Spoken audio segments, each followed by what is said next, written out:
브라질과 모로코의 경기 끝난 시점입니다. 두 팀 모두 한 골씩을 기록을 하면서 1대1 무승부를 기록을 했습니다. 경기 참 재밌었죠? 저희가 생각했던 뭔가 기대했던 수준 높은 경기가 드디어 좀 월드컵에서 나온 게 아닌가. 물론 앞선 경기들에서도 뭐 미국의 다득점 경기라든지 아니면은 뭐 한국 경기도 충분히 재밌었고요. 한국 입장에서는. 근데 어쨌든 뭔가 재미있는 경기들이 있긴 했지만 뭔가 저희가 생각한 그 정말 수준 높은 퀄리티 있는 경기는 오늘이 정말 처음으로 나왔던 것 같아요. 그렇습니다. 그래서 확실히 이번 경기 두 팀 모두 되게 퀄리티 있는 경기를 펼쳐줬고, 그리고 이제 특히 주목해볼 만한 점으로 들어가 보자면은 뭐 일단은 브라질 같은 경우는 선발 라인업에 이바니 선수가 또 풀백으로 출전을 한 게 가장 주목을 할 만한 점이었던 것 같아요. 네, 아무래도 대회 직전에 웨슬리 선수가 부상으로 이탈을 하게 되면서 과연 브라질의 우풀백에 과연 누가 나오냐가 좀 얘기가 많았는데, 뭐 일단은 선발로는 이바니스 선수가 선택을 받았습니다. 근데 경기를 보셨으면 아시겠지만 이바니스의 활약이 많이 아쉬웠죠. 그래서 이 부분에서 아무래도 경기 초반에 모로코가 조금 흐름을 잡아가는 부분이 있었는데, 그 원인 중에 하나가 좀 이바니스의 아쉬운 좀 공수양면의 판단에서 좀 비롯된 것 같아요.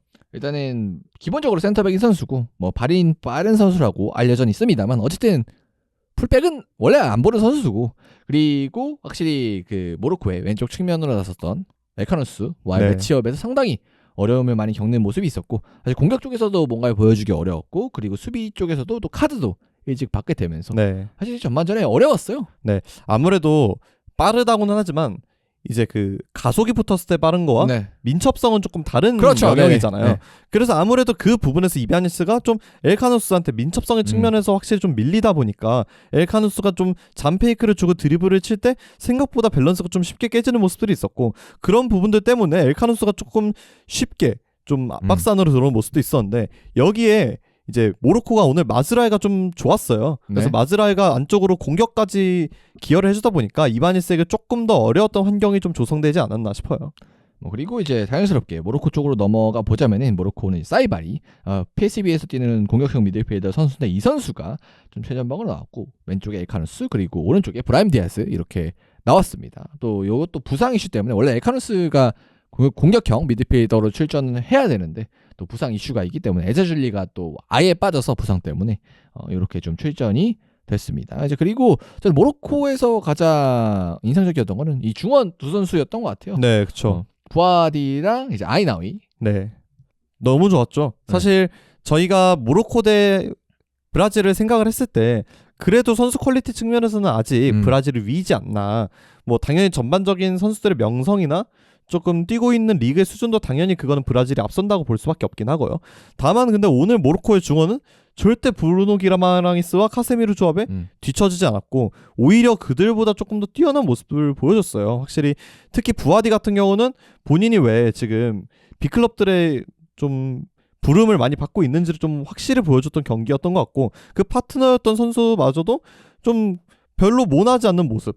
그 다음에 원래 3선으로 출전하지만 오늘 2선 공격형 미드필더로 출전한 우나이 선수도 굉장히 중원의 기여도를 많이 높여주면서 브라질과의 중원장악 싸움에서 우위를 가져왔고, 이게 모로코가 조금 이날 경기를 잘 풀 수 있었던 가장 중요한 포인트였던 것 같아요. 그리고 이 부아디 같은 경우는 특히 이제 여유나 아니면 주변에 돌아보는 시야, 그리고 공을 다루는 능력까지 뭔가 07년생이긴 한데 그런 느낌은 전혀 안 들었던 것 같아요. 오히려 약간 로드리 같이 정말 여유 있고 공도 잘 다루고 공도 안 뺏기고 완벽하지 않았나 오늘. 네. 오늘은 정말 무결점의 활약이었다고 보여져요. 결국은 이 선수의 과제는 본인이 릴에서 보여주는 활약이 좀 그냥 리그 수준에 따른 활약이었는지, 아니면은 정말 최정상급 플레이어들과도 플레이를 했을 때 좋은 수준을 보여줄 수 있는지, 이게 과제였는데, 오늘 브라질과의 경기에서는 본인이 큰 무대에서도 통할 수 있다는 걸 충분히 보여줬던 경기였던 것 같아요. 그래서 확실히 이 선수에 대한 주목도가 경기를 거듭하면서 아마 좀 뜨거워지지 않을까 생각이 들고, 그렇기 때문인지 모르겠지만 사실 경기 초반부터 모로코가 브라질보다 더 좋은 모습을 보여줬던 것 같아요. 중원에서 끊어내고 계속해서 나가는 장면도 나왔고, 그리고 득점도 사실 그런 장면에서 나오기도 했고요. 네, 솔직히 말해서 모든 영역에서 좀 모로코가 우위를 보여주는 모습들이 많았죠. 일단 저 앞서 언급해드렸듯이 중원 상황에서는 모로코가 확실히 조금 우위를 보여주는 모습이었어요. 뭐 3선 지역에서도 그렇고 뭐 전환 상황에서도 선수들이 볼을 돌리고 아니면 돌아서서 다음 플레이를 이어나가는 데 있어서 훨씬 모로코의 속도가 빨랐고, 그렇기 때문에 전환 속도 자체가 모로코가 빨라지면서 경기 자체를 조금 더 잘 풀어갈 수 있었고 공격 지역에서도 조금 더 유의미한 찬스와 좀 파괴력 있는 모습이 모로코한테 많이 나왔던 것 같아요. 여기다가 조금 더 불어서 설명을 하자면 아무래도 풀백 활용에 있어서 양 팀의 좀 차이가 많이 갈리지 않았나. 모로코는 조금 하키미와 마즈라위를 공격 쪽에서 좀 과감하게 전진을 시키고 이 부분에서 두 선수가 기여를 해주는 게 많았던 반면에 브라질의 양풀백은 사실 거의 클래식한 풀백처럼 그냥 본인의 자리를 지키는 경우가 많다 보니까 뭐 좌우 윙어로 나왔던 비니시우스, 뭐 하피냐, 그리고 상황에 따라서 파케타까지 사실 그렇게 도움을 받는 듯한 모습을 많이 볼 수가 없었거든요. 그러다 보니까 뭔가 모로코가 전체적으로 좀 더 쌓임새가 있고 공격을 할 때 조금 더 물 흐르듯이 흘러가는 듯한 양상이 좀 90분 내내 많이 펼쳐지지 않았나 싶어요. 그래서 그렇게 모로코가 초반부터 예상보다 더 좋은 모습을 보여주면서 선제골까지 기록하면서 앞서가긴 했는데, 근데 반면 브라질은 확실히 이 비니시우스 주니어라는 이 압도적인 에이스의 힘을 또 전반에는 보여줬습니다. 네. 비니시우스에 대한 얘기가 사실 많잖아요. 결국은 이 선수에게 수비 배려를 얼마나 해줄 것인가. 그리고 과연 그 정도의 수비 배려를 해줄 만한 가치가 있느냐에 대해서도 얘기가 많고, 특히 안첼로티 감독이 비니시우스를 레알 마드리드에서 되게 잘 활용했고 그때 많은 배려를 조금 해줬던 상황이 많았잖아요. 사실 이날 경기에서도 조금 그런 모습들이 있었고, 그런 부분에서 비니시우스가 좀 비니시우스를 위에 맞춰주는 동선과 수비 가담적인 측면이 있다 보니까 아무래도 조금 수비에서 브라질이 아쉬울 수밖에 없었는데, 비니시우스가 본인이 증명을 했죠. 네. 본인이 그런 배려를 받을, 그런 수혜를 받을 자격이 충분히 있다는 거를 본인 힘으로 보여줬고, 결국 이 비니시우스의 동점골로 브라질이 무승부를 기록했기 때문에 사실 비니시우스에 대해서는 사실 그렇게 이견이 없을 것 같아요. 그냥 이 선수가 결국은 브라질에서 해줘야 되고, 이 선수는 어쨌든 뭐 말이 많고 탈도 많지만 결국은 브라질의 1옵션이라는 걸 본인이 증명을 하지 않았나 싶어요. 그렇습니다. 그래서 그렇게 1대1 팽팽하게 전반전을 마쳤는데, 그리고 후반전이 되면서 생각보다 좀 브라질이 전반전에 답답했는지 안첼로티 감독이 빠르게 교체 카드를 두 장 꺼냈습니다. 그래서 이번에 이제 문제가 됐던 자원을 빼주고 다닐로 투입, 그리고 카세미르도 전반에 경고를 받았거든요. 그래서 카세미르를 빼고 파비뉴를 투입하면서 뭐 전술적인 변화가 크게 있지는 않았지만 어쨌든 과감한 변화를 시도했어요. 네. 아무래도 뭐 큰 변화까지는 아니죠. 결국 맛 포지션의 동교체였으니까. 그래도 두 선수, 그러니까 교체된 선수들과 들어간 선수들의 조금 플레이 스타일을 살펴보면 어느 정도 변화를 조금 기대는 할 수 있었어요. 어쨌든 다닐로가 들어갔다는 거는 조금 더 풀백 성향이 짙은 선수를 넣으면서 조금은 측면에서 공격 기여도를 높여주고, 그다음 수비시에서 조금 더 안정적인 1대1 수비를 뭐 원했을 것이고, 중앙에서도 카세미르 대신 파비뉴가 들어갔다는 거는 좀 브루노 기마랑이스와의 역할 분배를 확실히 하고자 하는 모습이 있었다고 저는 보여졌거든요. 그래서 사실 조금 브라질이 이제 후반의 공격에서는 조금 더 정돈된 모습을 보여주고 조금 더 우측면에서 활발한 모습을 보여주지 않을까 했는데, 이 부분에서 사실 전반하고 크게 다를 바가 없었죠. 그러다 보니까 뭔가 과연 교체를 단행한 게 그렇게 큰 변화를 가져왔나에 대해서는 조금 의문점이 드는 게 사실인 것 같아요. 근데 그래도 저는 뭐 하나만 딱 보자면 교체의 결과로 확실히 브라질이 전반전에 비해서 후반전에 수비적인 안정감은 더 확실히 가져가지 않았나. 네.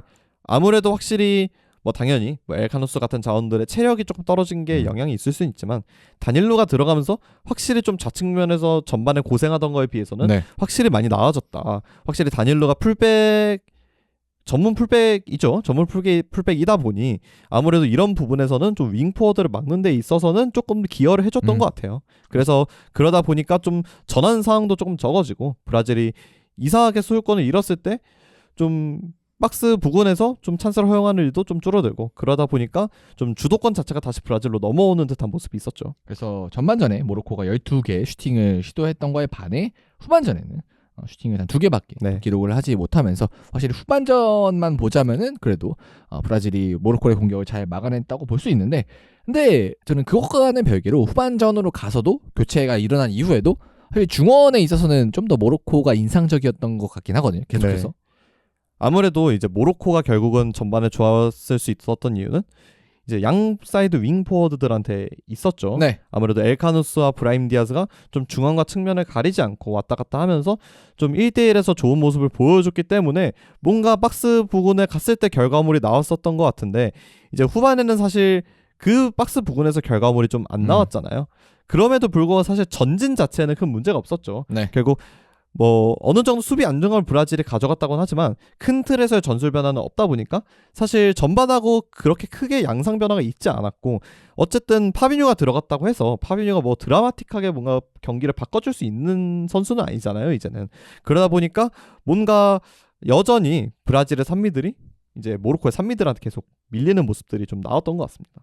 그리고 이제 그 이후에도 뭐 모로코도 그렇고 브라질도 그렇고 교체 카드를 잘 활용을 해주면서 5명 다 교체를 이제 5장을 다 활용을 해줬는데, 근데 그 이후에는 뭐 모로코도 그렇고 브라질도 그렇고 교체 투입된 선수들이 뭔가 보여주진 못했던 것 같아요. 네, 아무래도 모로코 같은 경우는 지금 이제 세계 최정상급의 경기력을 좀 보여주고 있고, 이제는 카타르 월드컵 당시의 언더독의 이미지보다는 확실히 탑독의 이미지에 올라왔지만 그래도 약간 주전과 비주전의 격차가 조금은 있어 보였어요. 네. 그러다 보니까 아무래도 뭐 엘카노스와 브라임 디아즈 같은 자원들이 조금은 체력적으로 버거워하면서 리턴이 좀 줄어들었기 때문에 교체를 해주었지만, 사실 교체로 들어간 선수들이 그 체력이 떨어진 엘카노스와 브라임 디아즈보다도 조금 못하는 모습들도 네. 있었고, 근데 브라질도 사실 이 부분에 있어서는 크게 자유롭지 못해요. 저희가 생각하는 브라질은 뭐 초호화 스쿼드에 뭔가 후보 자원들도 되게 빵빵하게 갖춰져 있을 것 같지만, 사실 이번 브라질의 명단은 생각보다 주전과 비주전의 네. 격차가 조금은 심해 보이는 것 같거든요.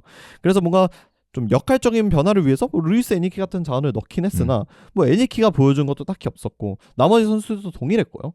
뭐 그나마 조금 변화가 된 부분을 찾아보자면 아무래도 티아고 대신 쿠냐가 들어가면서 쿠냐의 좀 중원 가담이 많아지고, 그러면서 아랫단에서 브라질이 조금 수월하게 풀어 나오는 장면들이 있긴 했는데, 그렇다고 해서 쿠냐가 뭔가 드라마틱하게 반전을 시켜줄 만한 상황도 아니었고요. 그렇기 때문에 전반적으로 뭔가 교체 이후에도 그냥 이도저도 아닌 흐름? 그냥 뭐 전반하고 비슷한 흐름이 계속 지속되었던 것 같아요. 그래서 그렇게 경기는 1대1 결국 네. 끝나게 됐는데, 아마 브라질보다는 모로코가 좀 더 만족스러운 경기가 아니었나. 네.